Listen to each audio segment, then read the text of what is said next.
So in this video, I'm going to talk about your standard rights agreement, how entertainment studios typically buy rights to books or other works that they want to make into a movie or a TV show.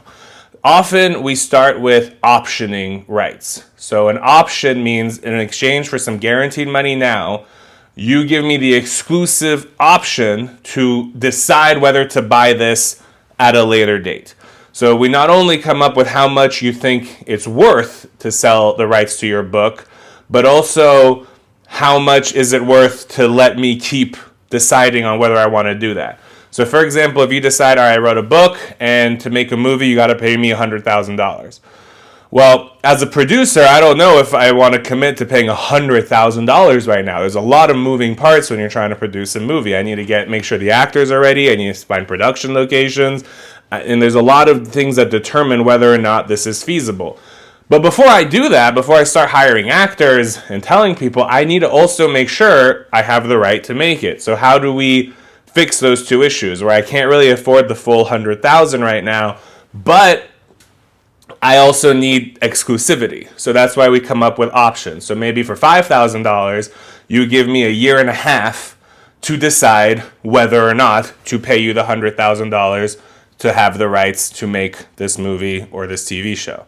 Often we'll also negotiate an extension to that option period because, like I said, there's a lot of things that moving parts during the development stage where producers, production companies, studios need time to decide if they're actually going to be able to move forward with this and actually make this movie or TV show happen. So often what typically is customary is you come up with a purchase price and an option fee, and usually what you pay as the option fee, you deduct from the purchase price. So if we agreed on $100,000 and a $5,000 option fee, then if I decide to buy it, I'm only paying you a remaining $95,000. But for extensions, we kind of consider that extra money. That's just what's customary. It's not necessary. You can contract however you want.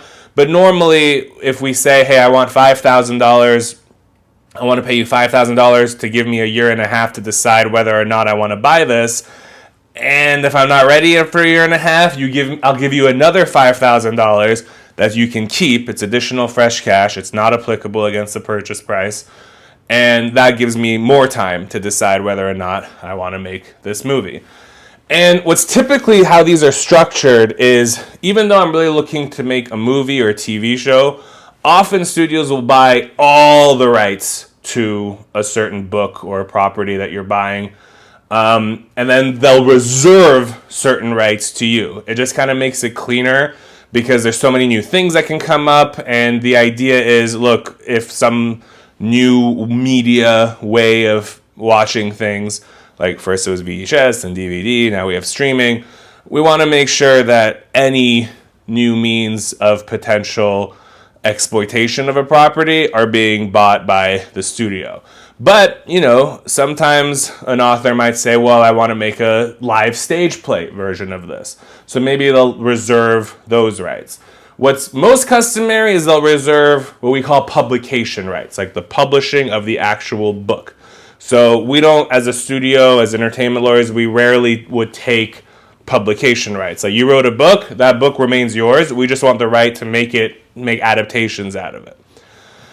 So that's usually how rights are structured. And in a later video, I'll get into a little more of the typical terms you would see in a rights deal.